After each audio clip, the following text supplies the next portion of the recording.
Hello. So I pulled that video off that about my super fast, super shutter speed, whatever, or I should say my frame rate. I was calling it frame rate video camera. Okay, and that was a mistake, and so that's why I pulled it off. But it's not. It was my mistake. I should know better.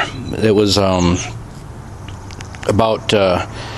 It's not about frame rate is what it's doing there, and you probably could tell. Some of you could probably have told, probably were screaming at the screen saying, that's not frame rate. No, that's shutter speed. But it still is a good thing to be able to increase your shutter speed if you're going to go even into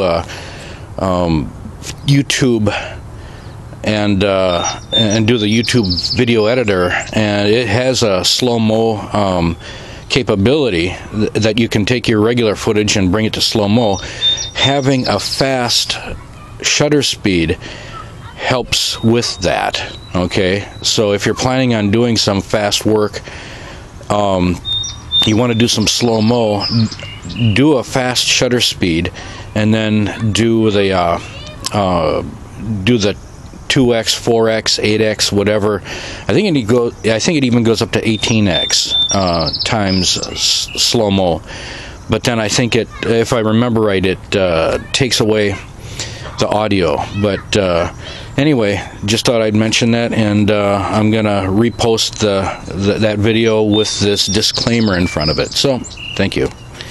Enjoy the film. Enjoy the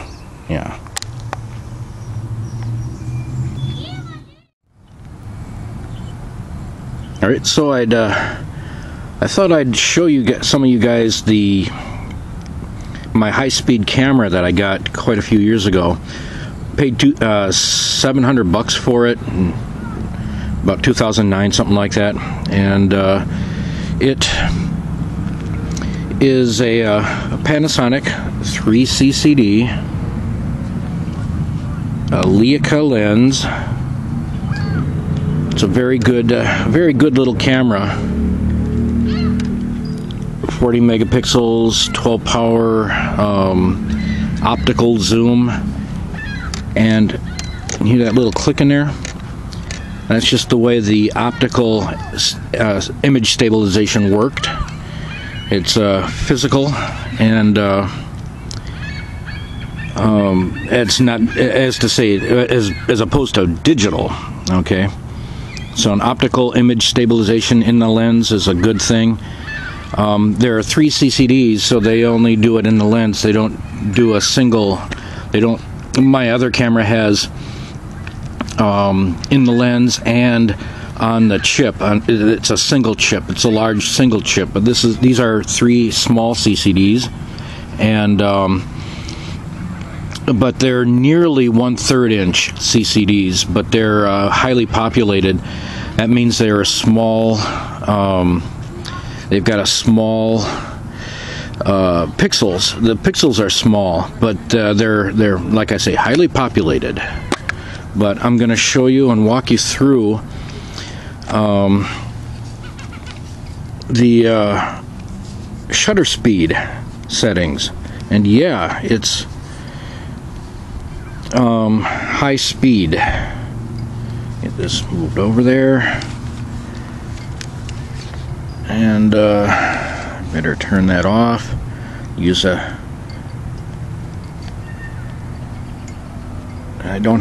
just plugged in a battery, so the clock isn't set, and that's what it's telling me to do. So what I'm gonna do is I'm gonna push this little button here, and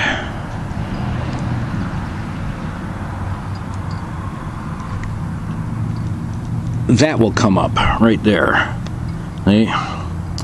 Now you got iris settings and shutter speed, and I'm going to go over to shutter speed, and here you will be able to see right up in the corner here, it says, here, get some dark area here, 60 frames. Okay, and there's 100 frames. Pretty impressive, huh? We got 120 frames. 180 frames. I'm jostling this with my little pinky finger here on the joystick.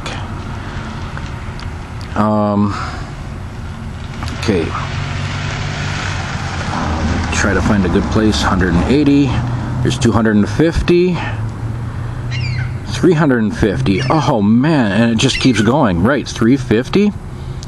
500 frames a second. That's crazy, isn't it? Well, 750. 1,000. That's crazy, isn't it? 1,000 frames per second. Yeah, that is crazy. Things are starting to get a little bit darker now. 1,500. 2,000. Oh man, I'm not there yet.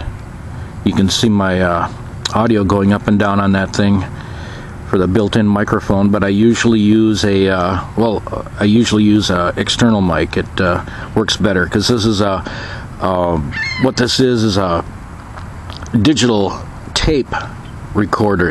It records on digital tape, and the sound of the tape transport comes through the microphone, but and that's the only problem with onboard. So it gives you a little, well, 3,000. Look at that, 3,000 frames, 4,000 frames. I'm not done yet. 8,000 frames. There, I'm done. That's as far as it'll go. 8,000 frames a second. That's crazy. Okay. And you could tell that it was kind of getting dark when that was happening. 60 frames. That's native. That's normally what it does. It won't go to 30 frames. It'll do 60 frames. That's crazy. Okay. All right. Now, and this is where I plug the microphone in. And then there's an AV output that comes out of that, which has it's a special connector, and then it has the standard RCA audio and video outputs from that. So, and let's go back into here. We got the USB output. That's usually for the photographs. I haven't tried it, but I haven't needed it because I got the DV, the FireWire output on that thing, which is what I used. And you got the auto and manual focusing and That little extra thing you do there in manual, it'll zero it out, put it down to it'll seek whatever you're pointing at. It'll focus on that one thing and hold it there, and then you can. From there, you can go manual with the focus ring here, and little reset button, LCD power on off. Here's where the